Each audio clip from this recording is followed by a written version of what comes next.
Greetings, everyone. Once again, excuse me. So,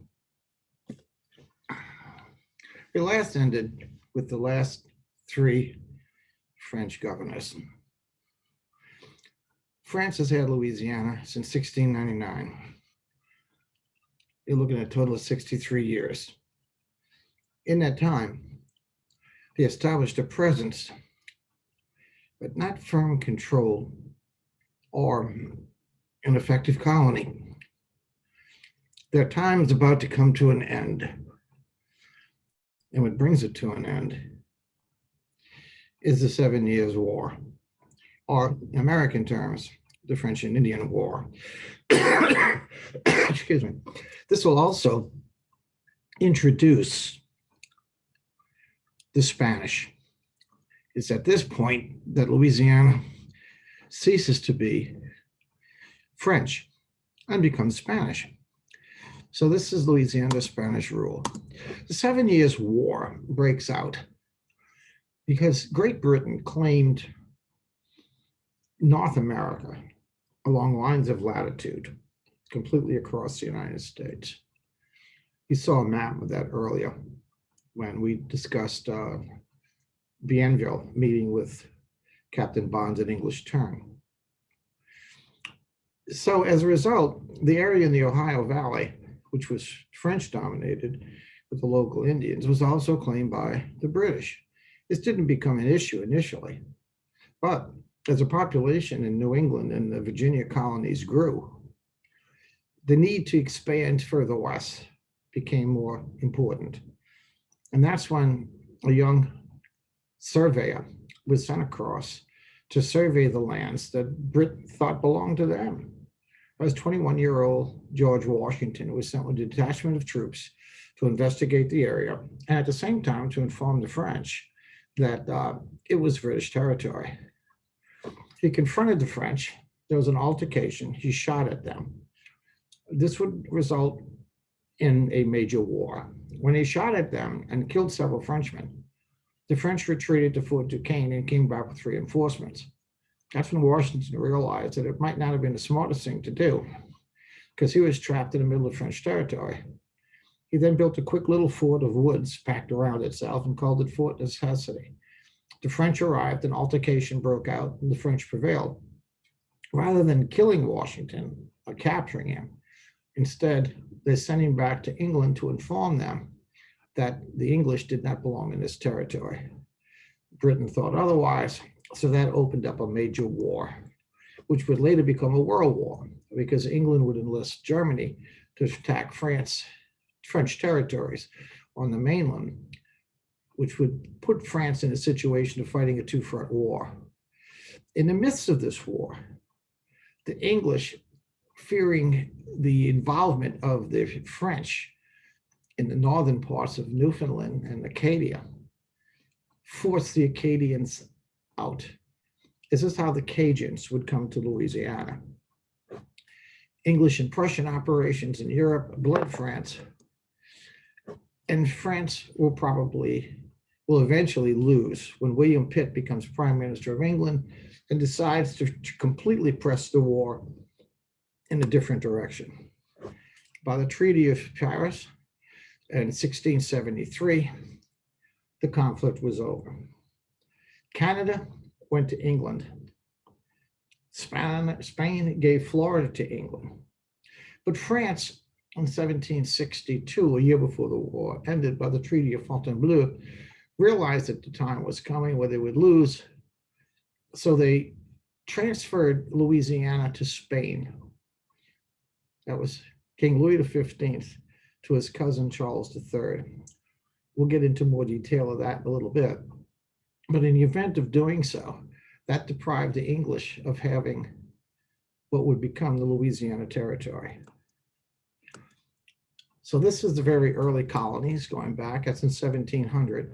So you see the extent of French territories or French claims, Spanish, and this is English. When you get to 1713, this is the distribution. There's a war that takes place, Queen Anne's War. And in the process of that, England takes the Hudson Bay area. And if you look up here, it also captures this area here, which is where Acadia is, and along here. They've extended further north, right up in this area here. This is French, and the Acadians have been living there since 1604. Now, Queen Anne allows the French to live here and stay here. But when the French and Indian War breaks out, the English are concerned about the loyalty of these individuals and decides it's time to move them. So here's another display of 1750. And this is the disputed area here between England and France across the mountains. So here you see the point of conflict after 1748. So these are areas where both claimed they were overlapping, but this is definitely in English hands here. And this is where the Cajuns are. Another view, 1763. This is at the close of the French and Indian War, where you see the French are gone. The English control all of this. The Spanish have all of this. And the only thing the French are going to have is half an island, Saint-Domingue, which is today we call Haiti. But this will play a very critical role in the near future. Le Grand Arrangement, what is meant by that? When the English were in the French and Indian War, the poor Cajuns, or the Acadians, living up there and around Grand Pré in Nova Scotia area, were told by the local French that if they did not join with them, they would turn the Indians loose on them, which was a frightful thought. The English said if they turned in any way towards the French, they would be destroyed as considered as treasonous against Great Britain. So these poor people were trapped between two contending forces. Finally, the English decided that they were going to make a decisive stand, and that was the removal of all the Acadians. And that's what's referred to as Le Grand Arrangement. Governor Charles Lawrence is the governor of Massachusetts. This area had been placed under the control of Massachusetts. So the Acadians have been living there since 1604. After Queen Anne's War, they came under British control, but they were allowed to stay. They took an oath of loyalty. Some refused, but still were allowed to stay. When the war broke out, British believed the Acadians could not be trusted. So Governor Charles Lawrence made a decision. He ordered all the men to meet at the Grand Pré Church. They thought nothing of it. So they gathered. Once they arrived, suddenly all the windows were barred, the doors were barred. They were locked in the church. This was all men and boys above the age of 10. At that point then, they were informed by the authorities that they were about to be deported. They were locked in a church until some ships, which were ready, appeared over the horizon. They docked, lowered their boats.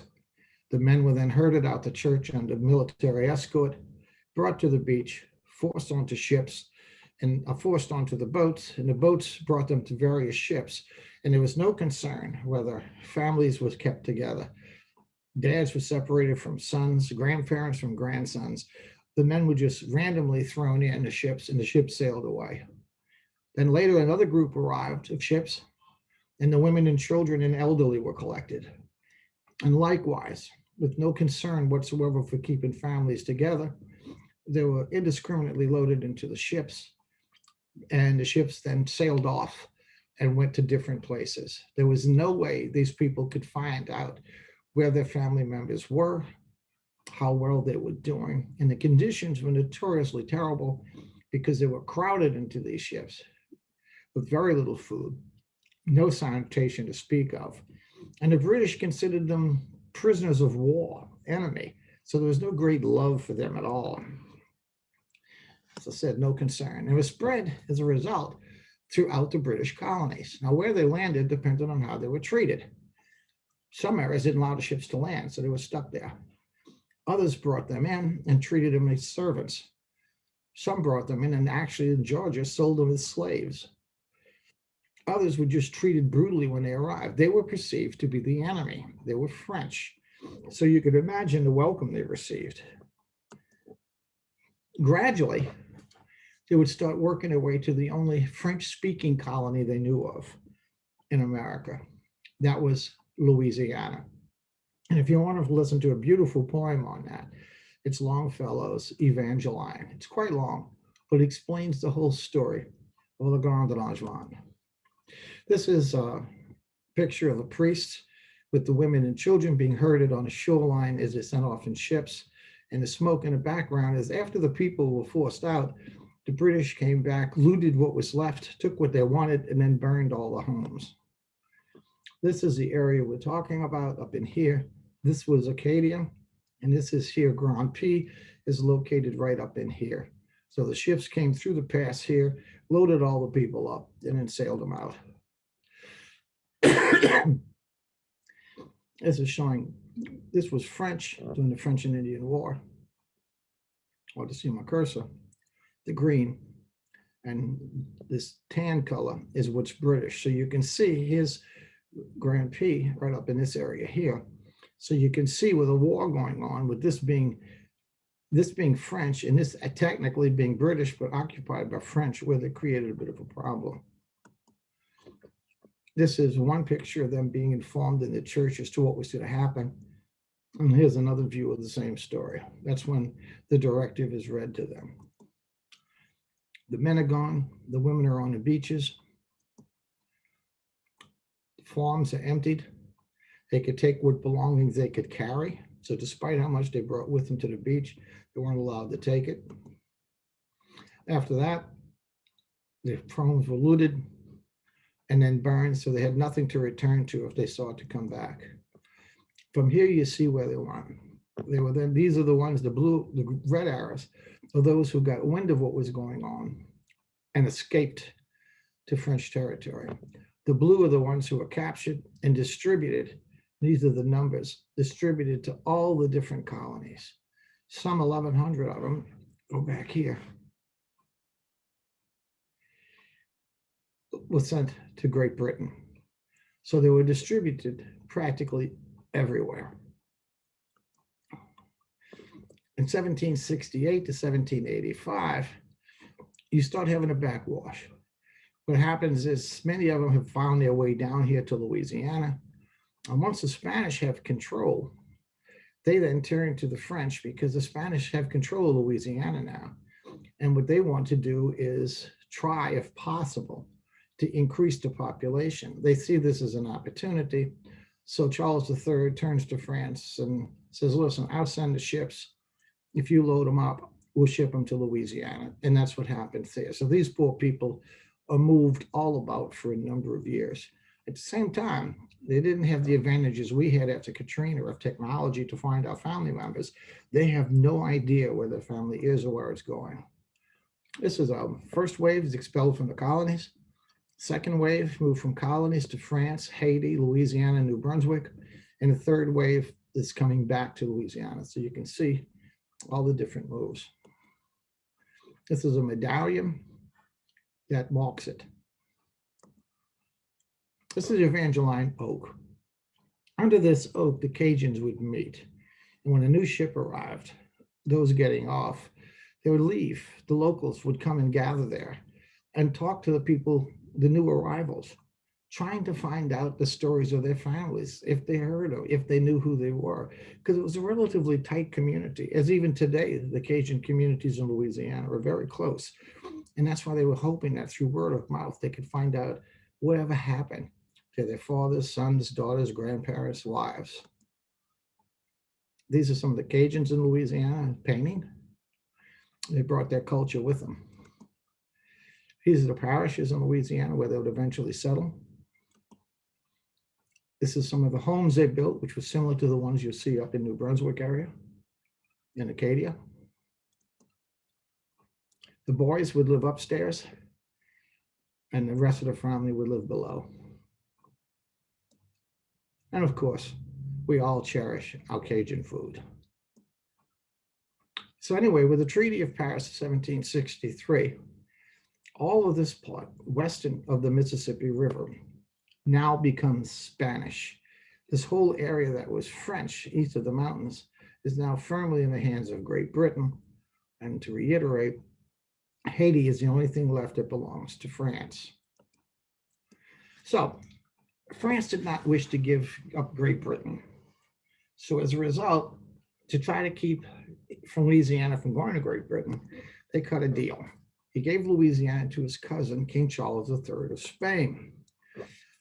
Quote, I realize that Louisiana indemnifies your Majesty only slightly for the cost of helping France in the war, because Spain did try to help France as much as it possibly could within limits. It wasn't willing to get involved in the war. Charles didn't just like the gift, as he called it, because its reputation as a disaster was extremely well known. I also considered it a miserable compensation. I mean, this is a gift that's going to cost you a lot of money. So why would I possibly want to deal with it? Possibly other headaches as well. But he was informed by the French king that, listen, if you don't take it, England will. And consider for a moment if England owns all that territory close to your colonies in Mexico, your rich colonies, silver and gold and everything else. That gave him pause. And he realized having a buffer zone like Louisiana might be wise. He probably recognized at that time it would never be a firm Spanish colony, but if it served the purpose of protecting the rest of their empire, that's good enough. So, by a secret treaty in 1762, the Treaty of Fontainebleau, Louisiana suddenly became Spanish. The trouble is, nobody bothered to tell the people in Louisiana what had transpired. Of course, initially it was secret for the first year. This is King Charles III of Spain, very intelligent man and excellent in foreign policy. Charles was so indifferent that he didn't send anybody to America for several years. So as it stood, the French colonists here in Louisiana thought they were still French, flying French flags with the existing superior consul. They had no idea that they were suddenly under the control of Spain. About this time, Louisiana, about 6,000 residents. Finally, in 1764, that's 2 years after the event and 1 year after the treaty ending the war, Louis XV sends letters to local officials informing them, by the way, for the last 2 years you've been Spanish. You can imagine the impact that had. It would take 4 years total before the Spanish would send a governor. And that man was Don Antonio de Ulloa, who would arrive in New Orleans quite late and create a bit of a controversy himself. The English, the treaty that ended French and Indian War, made a frontier of the lakes, also provided that navigation in the Mississippi River be free. English then start to hamper the Spanish use of the Mississippi River. They sought to develop an upriver port near Manchac. See, the thing to remember here is that after this battle, or after this war, we always think in terms of Louisiana having 13 colonies. There weren't. There were 14 colonies because England got Spain. They also got what was called West Florida. West Florida basically runs from the Mississippi River to the Perdido River above Lake Pontchartrain. So everything above Lake Pontchartrain was an English colony. In Manchac, the British saw was an opportunity to build a major port, dig out the Amite Canal, and transfer goods instead of coming down to New Orleans and all that long trip down the Mississippi River. This trade could be diverted at Manchac through this engineered canal to Lake Maurepas, Lake Pontchartrain, through the Rigolets and right into the Gulf. It would be a lot quicker way to do things. So they built a port. The canal was dredged, and they built roads towards it. By doing so, it would save 10 days of travel. Time is money. The passage by this Iberville to the Mississippi is now so open and cleared that it may be depended on as a fact for vessels 6 feet water may pass from Lake Pontchartrain. That means 6 feet of depth. That's Governor George Johnson in 1764. He's the British governor of West Florida. That's why they're referred to as the Florida parishes, by the way. The English also brought in black ivory, their slaves. So as they started settling this new area and starting to produce indigo, they brought slaves with them. This is the area here we're talking about. It goes all the way up here. This is Natchez. So it goes up here almost to Memphis, completely across it, down the Perdido River, and all the way across this way. This is in 1764. There you can't really see with the cursor, sadly. But anyways, this is the area we're talking about. That was all a British colony. Reaction, Louisiana. But notice as the transfer arrived in Louisiana, the French colonists were furious. What could happen here? How could we suddenly be Spanish? They could not imagine themselves being Spanish. They didn't particularly like the Spanish. And since no Spanish officials arrived, the French continued behaving as they always had. It's like, well, yeah, we're Spanish, but how long ago did that happen? 4 years? Nobody's here. So they start thinking we're kind of going to just go about our life as it is. The fleur-de-lis was still flying at the Place d'Armes, still flying down at the Belize. But then the merchant class started thinking about it. And they realized that if they were no longer French, and they were now Spanish, they had a problem. You see, the economic system at that time was called mercantilism. Each mother country, England, France, Spain, Holland, whatever, had colonies. But the colonies were only allowed to trade with the mother country. Since Louisiana's mother country was French, all the trade connections that businessmen had established was with French and French colonies. If they suddenly become Spanish, they lose all their business connections because now they have to treat with Spain. Spanish money, Spanish products, and they don't even speak the language. So you can imagine that as businessmen, they were terrified at what the impact might be on their economies and the economy of the entire colony. They protested.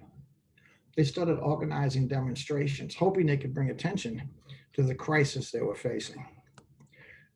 Jean Millier was a wealthy merchant. It was decided that they would send him, to pool their money, and send him to France. Hopefully he could meet with Bienville, who was still alive at this time. And hopefully through Bienville, they could intercede with the King of France and somehow have the decision overturned. Bienville is 80 years old. He meets with Millier, but I'm sure at that time he informed him, I'm 80 years old. Everybody I know in court is dead. I don't have any influence anymore. I'll do what I can for you, but don't expect much. There's not a whole lot I can do. So he does arrange an audience with them, with the king. The Duc de Choiseul is the king's representative, and he tells them, it is not better that Louisiana should be given to a friend and faithful ally than to be wrenched from us by a hereditary foe. Wouldn't it be better for you to be Spanish than British? I mean, sadly, those are your only two opportunities. Being French is out of the question. Like the American Indians who had fought with the French during the French and Indian War, the residents of Louisiana could not believe that they had been abandoned, but they were. Jean-Jacques Abadie was placed in temporary control until Spanish officials could arrive. He lacked the ability to quell the anger of the masses that were there, but he was a good man, and people respected him. Carallac, who was the last governor of French governor, had problems. The flood of paper money and bad conditions had gotten a lot worse. So Abadie did what he could to solve some of these immediate problems. He showed the British ships, he allowed British ships to enter the ports because he knew they needed trade. So he felt like at least Britain can provide trade. And the British should be, merchants should be willing to do it because money's money. So they did that. He improved the defenses, and he tried to dispel as best he could some of the anti-Spanish activism and feelings that were there, trying to calm the people, making them realize there's nothing you can do about this. You're going to have to accept it. Unfortunately, his health failed. It's believed he had a stroke. He woke up one morning, he was numb on one side. By the end of the day, he was almost completely paralyzed. Soon after that, he died. That means there's no one in control. Captain Charles Philip Albright was head of the militia, the only authority around. So it turns to him to take command. He's a fine soldier, he's well liked, but he's not a politician. So he does the best he possibly can. But he's military. And as a result, he can't sympathize with the pro-French attitudes. He has orders from French government to see to it that there's an orderly transfer to Spanish authorities. And although his friends felt otherwise, and he loved his friends, he was under orders to do what he had to do. As he wrote, the government of Louisiana in its present condition is a very thorny proposition. It is very difficult to find a means of contending at one and the same time with the French, the English, and the savages, because they're still suffering the after effects of the Natchez War.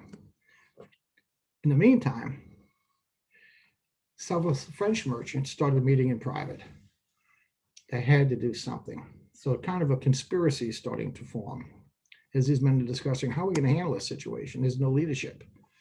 It's around this time that finally the first Spanish governor arrives, Don Antonio Ulla.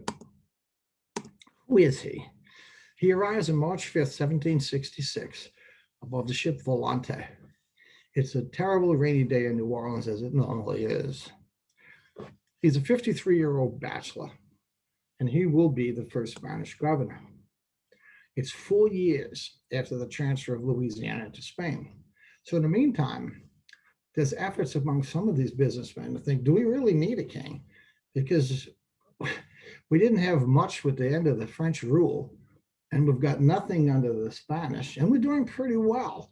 Maybe we should go it alone. So there's some thoughts here that the first movement towards a possible republic may have been here in Louisiana just immediately before the problems arise in the East Coast. Because if you look at the date, 1766, that's 1 year after the Stamp Act crisis. He'd been appointed in 1765, but he couldn't quite get to New Orleans until 1766. It was 4 years. Why was he chosen? He's kind of in a way uniquely qualified. I don't know if any of you all have ever been in a position where you hire someone on a board that interviews people. But a lot of times you find somebody, you look at their resume, and it is absolutely perfect. So you think this is the person. And then you hire them and you go, oh my God, how can we possibly hire somebody like this? Because the resume isn't everything. And that's the case with Mr. Ulla. He was a scientist who could accurately evaluate the new territories and economic value of Lewis and Clark expedition. He was an inspector. He had been sent to the colonies by the king for a scientific adventure, and he ended up staying for a while. And in that interim, he had written some reports to the king about what was going on. So as a result, he understood the colonial experience and what was there. So the king thought he'd be ideal. He was loyal, so there's no question of him imposing Spanish rule. He was an internationally known and renowned intellectual. He was well known to the French government and people because of his research and because of his experiences in Peru. The king felt like he knows enough about colonies that he should be able to run one. So he arrives. He arrives in Belize on January 20, 1767, and he shows up with just 90 men, which is not making a grand presence. He lowers the French flag, but he doesn't even come to New Orleans immediately. So the French flag is down in Belize and the Spanish flag is flying, but in New Orleans, the French flag is still waving in the air. For 9 months, excuse me, he stays at the Belize. So the people in the city are wondering, what is going on? I mean, rumor has it we have a Spanish governor, but he's yet to come to the city. I mean, it's been 3/4 of a year and he's not here. That means it's been almost 5 years before New Orleans has any governor to speak of. This really offends the New Orleans population. They have no idea what's going on here. They feel disrespected. When he does arrive, he shows up for 5 days and then leaves again. He heads upriver, to try to find out what the rest of the colony is like, which is really his responsibility. But at the same time, his aloof nature, because he's a bit of an arrogant man, and the way he's treating the colonists is not going very well. Conclusions he has, which will give you an idea of his attitude. Everyone lives freely, adhering to the law that he likes, and only he that tries to live correctly lives badly. It's almost like New Orleans today. But anyway, as a result, you can see he has an incredibly negative attitude towards the local population. Being highly religious, he's appalled because this is a Spanish religion. When he arrives in New Orleans, it's French Catholics. And when he goes to the church, he sees at the rectory that the French priests are there. But there's also a number of little children and females living with the priests. So it doesn't take him much to deduce what's going on there. He sees this as highly immoral activity. So now he's turned against the church. He then begins trying to reform everyone. He reforms the taverns, establishing only so many taverns and having them close at a specific time. I think it was 10 o'clock. He has a bunch of other things, inspections on meat, which is probably good, but he's having the French markets inspected and cleaned up, which is all good and necessary. But you can see the merchants see him interfering in their business. The French Indians, the Indians are very fearful of Spanish because they know very well what happened in Mexico, in Peru, and other places where the Spanish were. So the Indians are backing away and trying to decide how they're going to handle these new masters. The mercantile system threatens trade. The Acadians, we talked about them, are now starting to filter into Louisiana, looking for a place to go and settle. He's concerned about the British, as the Spanish always are. So he comes up with the idea of making the Acadians, the first waves come and settle where they choose. But as the numbers start increasing, he realizes that why don't I place them around where the English are? So if they're up in, put them opposite, like in Vidalia, next to Natchez. So all along the way, this way, his attitude towards it was, who better to keep an eye on the English than the Acadians who hate them so? The Acadians, for their part, were furious because they hated the English. And to be forced to live in proximity to them was more than they could bear. He finally gets married, and he gets permission for a young woman from South America. But the French are expecting a beautiful wedding. This will be something he can do. Remember Governor Vaudreuil with the parties to maybe bond them all together. Instead, he renovates the little chapel in Belize and gets married in Belize, and then brings her up. And then they don't particularly like her. They don't really give her a chance because they've now grown to hate him. So she becomes isolated, which gets him even more angry. And instead of going to church, she has a little chapel established in her home, and she more or less starts becoming homebound. The last issue is wine. God knows the French love their wine. Well, they can't get their goods from France anymore. So they're forced to drink Spanish wine, which to a Frenchman is vinegar. So all of these elements are coming into play to make an already restive population even more angry. The Acadians, they more and more start flowing in. They were thrilled with land and tools and urged others to please come to Louisiana. As more arrived, he welcomed them, but he sought a place to his advantage against the British across from Natchez, Fort St. Louis, and etc. Did not want to be so close to the British. He was stubborn. He forced them to stay. He even issued an order preventing other Acadians from coming to any help with the new Acadians coming in. These could be family members, distant relatives, dear friends. You cannot help them in any way. They're on their own and they're dependent upon me. If you do, you lose your land and you lose all your crops. So he's now succeeded in turning all these new arrivals that could be to his advantage against him. The Acadians became angry and oppressed under his thumb. The Superior Council was a French governing council of 9 members, kind of like a city council. Within months, it has turned against Ulloa. It's composed of French and Spanish Creoles, mostly French Creoles at this stage, and they don't like the idea of the way they're being treated, and they're kind of questioning this whole relationship with Spain. On March 27, 1767, a royal edict from Spain arrives, disbanding the Superior Council. Now, Ulloa, had he been a sensible man, would have probably notified the council and said, listen, this is not my decision. This is being handed down by the king, but I have to obey the rules. That's not Ulloa. He issues a proclamation, and the locals likely think it's him.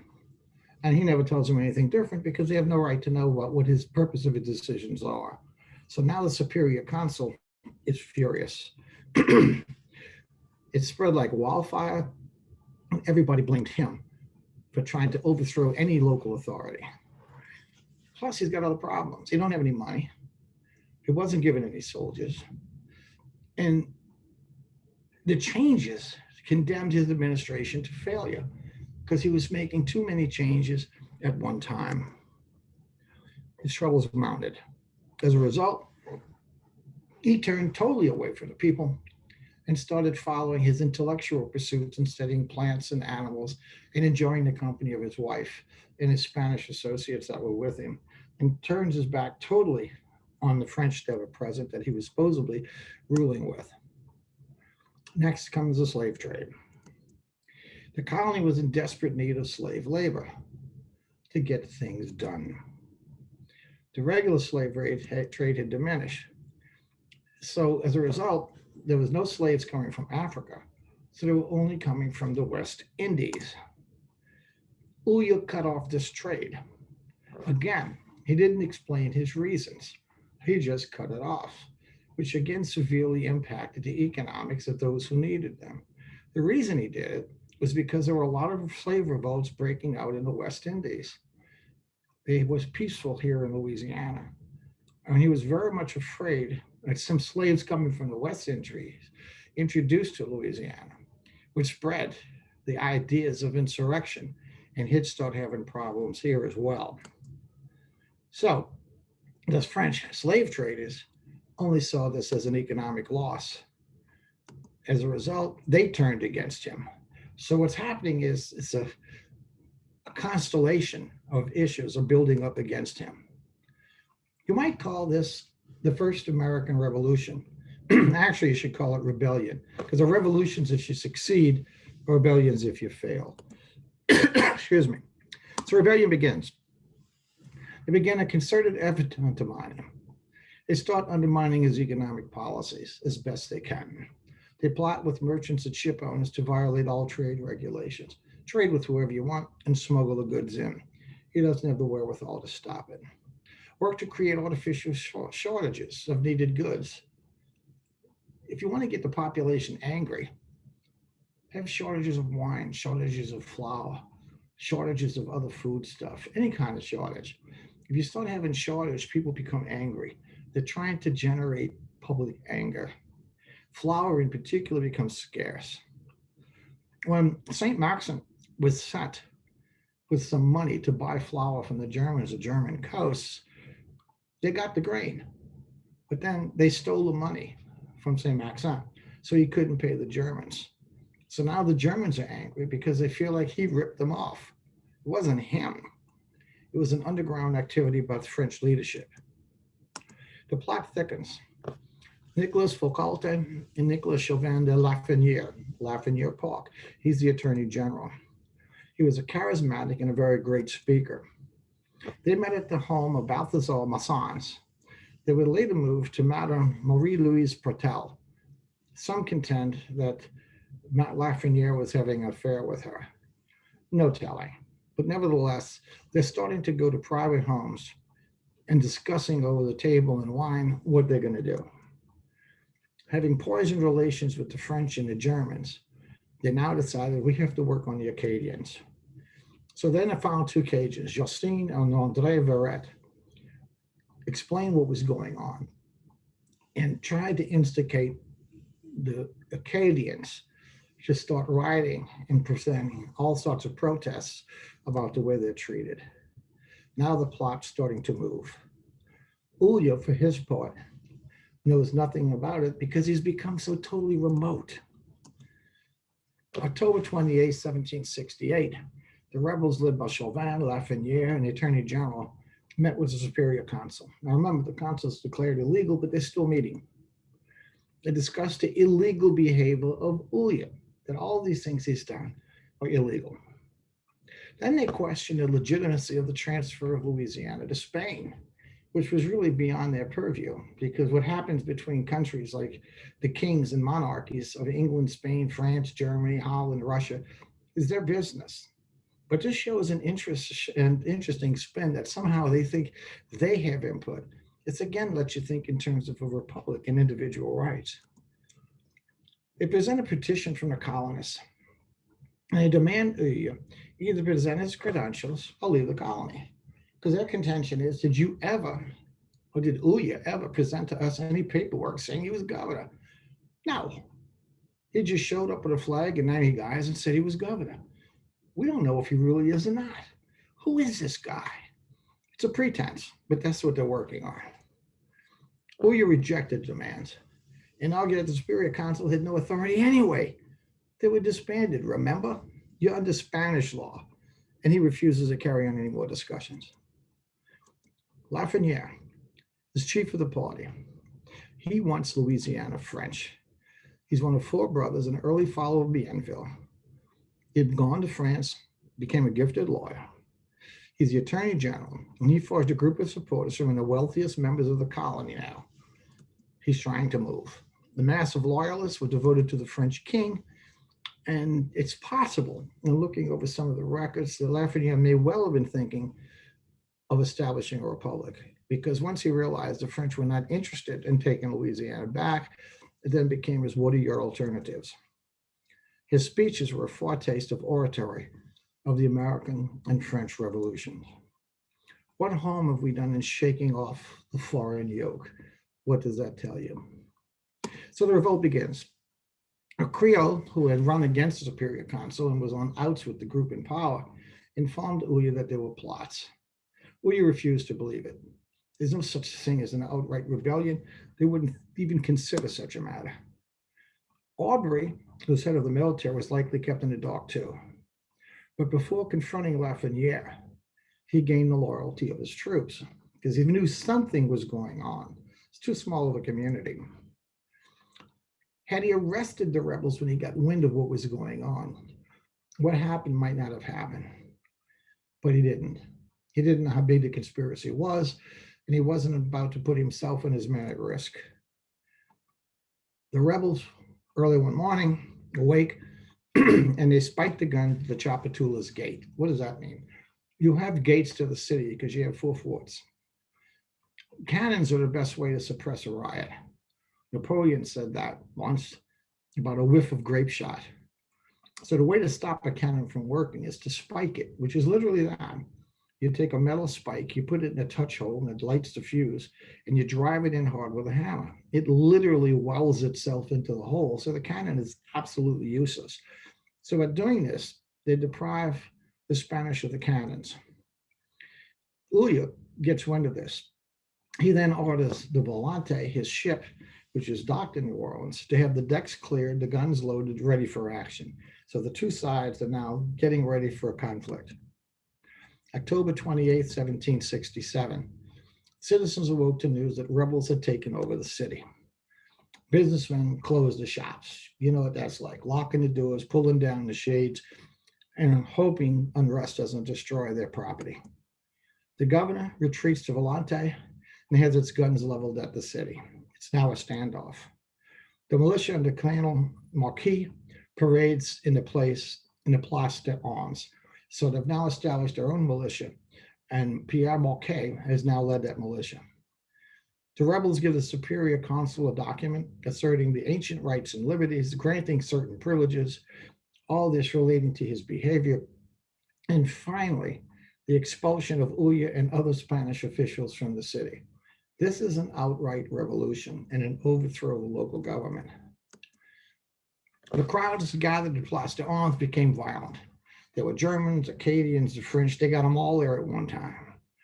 Aubrey turns to Lafreniere to end the revolt. You got to stop this. No avail. Lafreniere's like, no, this is going on too long. You're finally making a stand. Aubrey then tells Ulloa and his pregnant wife to board the Volante and move the ship to the opposite bank.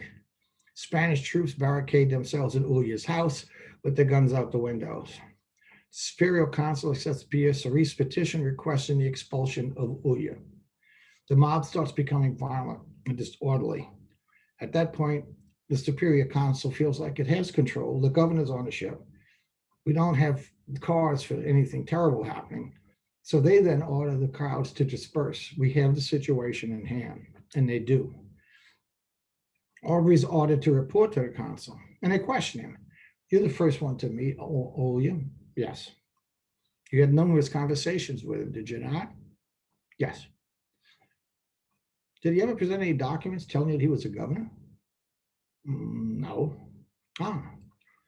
So he's never really officially established himself as governor to you. So in that case, he's not a governor. At which point they order Ulloa to depart. He sees the situation for what it is, and Aubrey tells him, as it stands, it's hopeless. He then sails to Belize, awaits there for a larger ship to take him to Havana, and then from Havana, he sails to Spain. And all along the way, he's writing a report as to what transpired.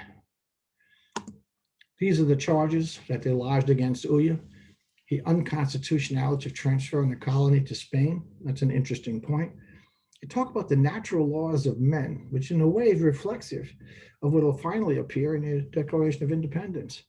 They rejected the Treaty of Fontainebleau as invalid, which is interesting, is where do they get the authority to determine that? Ulloa's failure to present documents, and then questions on his maritime regulations, slave traders, forcing Acadians. Everybody starts putting up what their argument against him is into this document, because they realize that they have to charge and send a letter to the King of Spain explaining why they did what they did. So they have to paint Ulloa in the most negative light as possible. Ulloa, as I said, until a vessel could take him to Cuba, on December 3rd, the vessel Cesar arrived in Havana holding Ulloa and his family. Once there, he begins a long report to the Spanish crown. When he arrives and presents his report, he's completely vindicated by the Spanish crown, and he would hold a number of important offices in his later life. And he would have many children with his young wife and die a successful man. That's his end. Meanwhile, the French government ordered Aubrey to make known all information he had on the rebellion of the Spanish officials. In Louisiana, the rebels set about conducting business as they had before Ulloa arrived, no doubt wondering what Spain would do. Would they find out? They would soon find out. A new governor arrives, General Alejandro O'Reilly. What a name. He's Irish. This is O'Reilly. O'Reilly, a strange name for a Spanish general and governor. He's Irish and Spanish descent. He worked his way up through the Navy and was later transferred to the Army. He was a very loyal and very effective military officer. He came to the king's notice when he saved the king's life during a riot in Madrid. Let me give you a side example to this. In 1963, John Kennedy was killed. A lot of people don't realize, I was alive then, that the limousine behind Kennedy's was an open limousine with Lyndon Johnson in it. I had a young Secret Service agent named Youngblood who was at the back of that limo. When he heard the gunshots, he climbed over the trunk, threw Johnson on the floor, and threw his body over the top of it to protect him, using his body as a human shield. When everything was over with, Johnson appreciated what this young man had done. He literally offered his life to save the vice president. As a result, he made him head of the Secret Service. So you see how this happens. O'Reilly became attached to the king and the king to him. because they had this shared moment. So Lieutenant General Riley was ordered to proceed to Havana on June 24th and to prepare to sail the La Palmas to New Orleans on June 6th with 2,000 men and 12 ships. He's met at the Belize by three men, Lafreniere, Pierre Marquis, and Joseph Millier, the Attorney General, the leader of the militia, and the businessman who tried to overturn the transaction. They came down to meet with him, to talk with him, and hopefully to explain their actions as not being against the Spanish crown, but actually just being focused on Ulla. You see, Charles III had a problem. He never particularly wanted Louisiana to begin with. And when this rebellion took place, some contended, he kind of shrugged his shoulders and said, what can you expect in dealing with these crazy Frenchmen? But then others told him, you can't not do anything. Because if you don't impose Spanish control here, you're sending a clear message to other colonies that they might consider rebelling too, because there may be success in it. You've got to teach the people in Louisiana a lesson to send that same lesson throughout your empire. That's why he sent a military officer, O'Reilly. So they meet with him. He serves them wine, has dinner on his ship, and tells them, fine, I'll be in New Orleans soon, and we can discuss matters then. So likely they leave fairly optimistic. Maybe we can work with this man. And of course, they express that the rebellion was against Ulla, not Spain. He arrives at his forces in New Orleans. You want pomp and circumstance? You got it. He's got flags waving, marching troops in polished armor. Very, very impressive. They go to the Place d'Armes. He now has 23 ships, which now fill the entire harbor. He's got 2,000 men, 1,000 short of the total population of New Orleans. He hoists down the French flag. If they had put it up again, we're not really sure, but he certainly has a ceremony in the Place d'Armes where he reaffirms Spanish control. There's no question that the Spanish now are in control of Louisiana. That argument's gone. The next day, he accepts the surrender of Charles Aubrey, which is something William never did, formally transferring control from France to Spain. He orders a forced submission of the colonists. He dissolves the superior council, and he forms a whole new government. That government is called the Cabildo. The Cabildo is not a building. The Cabildo is a Spanish form of government. But since they met in that building, the building became known as the Cabildo. At that point, he calls Aubrey in, and they discuss the rebellion. The next day, 10 men are arrested, and he issues a pardon to the rest of the total population. It's interesting the way he did this, because when he decided that he had to arrest these men, rather than have them run away or disappear, he didn't say anything to anybody.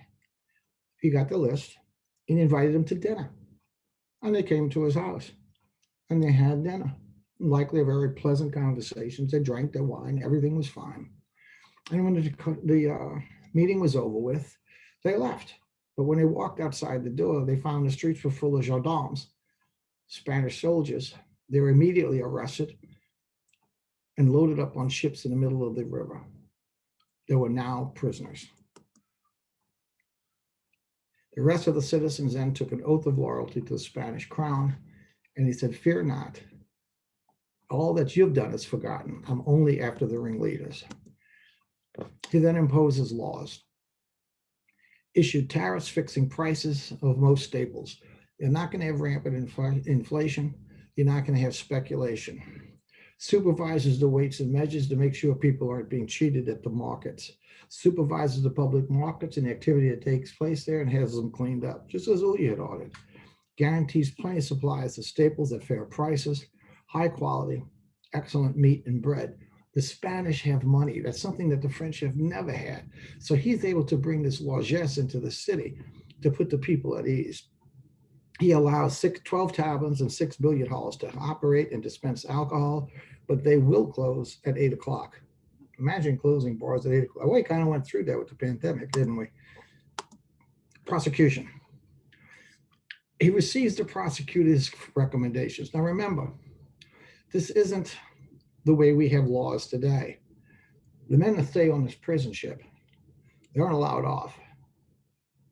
The case is brought against them, their defense is presented, and then a decision is made by him. Felix Duray presents the government's case. They're charged with treason, sedition, writing inflammatory documents, leading hostile troops, and expelling Spanish authority. You really can't question that. Defense states that Spanish law had never really been instituted, so how can you break laws that weren't there? The colonists are concerned, but O'Reilly reaffirms that, hey, relax. This isn't going to go any further than the 10 men that are charged. He finds them guilty and orders their execution. Lafreniere, the Attorney General, Pierre Marquis, Jean-Baptiste de Noyen, he's a nephew of Bienville, a young nephew. He's 18 years old. Aubrey offers him his freedom. He says, you're a young man. I don't consider you a leader of this thing, so I'll give you your freedom. He refuses. He says, these are my friends.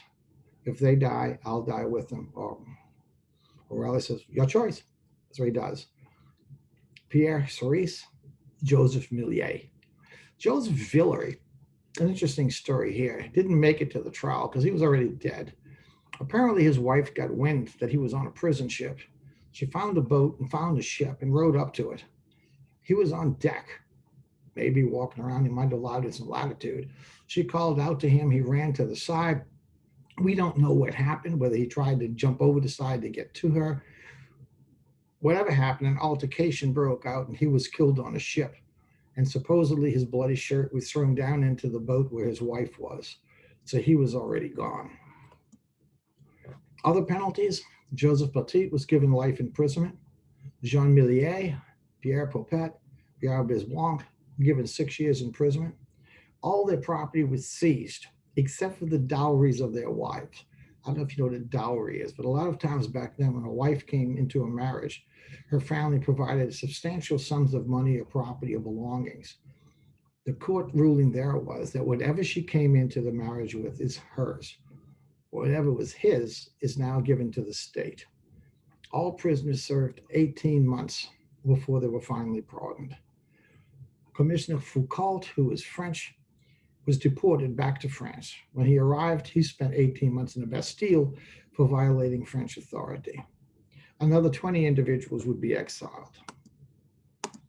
He gets the name Bloody O'Reilly because on October 24, 1760, the verdicts are announced. A firing squad acted immediately. 5 prisoners, because only 5 were to be executed, were marched to Esplanade, tied to posts, blindfolded, and shot. Those to be imprisoned were immediately placed on ships for Cuba. The Art de Marigny would commemorate the death of these Frenchmen by calling it Frenchman Street. So now you know where that name comes from. As a sideline, which I find rather interesting, the author in charge of the execution was Captain Jacinto Panis. He would end up marrying the widow of Jean Mallier, one of the men he executed. So it makes you wonder what their relationship was like. After the trial, he retains only 1,200 troops. He sends the rest back to Cuba. He's sending a clear message. This is not a military occupation. You now are for Spanish citizens. I expect you to behave accordingly. The ringleaders are either dead or in exile, and I'll place my foot down. He begins friendly relations with the local Indians. The Spanish have wonderful goods. They're a rich nation at this point. So the Indians are suddenly being surprised by meeting with the Spanish. Instead of being concerned about being exterminated, they're given these great new prizes, which is a wonderful thing. He develops good relations with the populations, despite the bloodshed. They're angry, but they're frightened. He gives French commandants, tells them, you can retain your posts. He dissolves the superior council and establishes a cabildo, and he introduces a much more lenient black code that'll affect the slaves. Under the Spanish, slaves have the right to buy their own freedom. Remember, they only work a half day on Saturday and none on Sunday. But during those days, they can do whatever work they want to do for contract or for cash. So under the Spanish, a slave could go to the cabildo and have what is he worth? Which would mean, what did my owner pay for me? How much did he invest in me? How many years of service have I put in, deducted from that? A final price is made. And when you have that amount of money, you bring it to the cabildo, you present it, and you're free. The master has no control over this. Louisiana has made a dependency of Cuba, which means no more French. His contributions, he totally established Spanish authority. He restructured the military and supported the military financially, brought about a series of judicial and civil reforms, fixed prices to end inflation, expelled the British from residing in the city, opened free trade with Cuba, traded lavish gifts with the Indians. He established a cabildo and appointed Frenchmen to high offices if they were willing to swear their loyalty. Code O'Reilly placed religious control of the Archdiocese of Havana. He's the one who divides the colony into 21 parishes. Under the Spanish, there's really no separation of church and state. So why have two totally different designations? So if you have a parish, put the government within the confines of the parish. And that's what they did. And that's why we have parishes here. He took a census. There were 13,500 people in the colony and 3,000 in New Orleans. He divided the courts into different jurisdictions, criminal and civil. He grew appeals courts who would be sent to Cuba and later to Spain. He instituted Spanish law for French law. This is interesting. What he did here with the Indians, he invited them all to a central location, and he held a sham battle for entertainment purposes only, where he demonstrated, like in a scrimmage, Spanish soldiers in operation. And while there, he lavished all sorts of gifts on the natives that were there. This was twofold. It was the carrot and the stick. Here's your carrot, all the goods we're willing to trade with you, and the acknowledgement that we have everything with the most peaceful intentions. On the other hand, if you decide otherwise, this is what our military is capable of doing. Far better than anything the French ever did. So keep that in mind as well. Carrots and sticks. He then sent the rest of his troops to Cuba and only depended upon the local militia, which was composed of free people of color, French people, as his army. He allowed then central trade with the British to continue.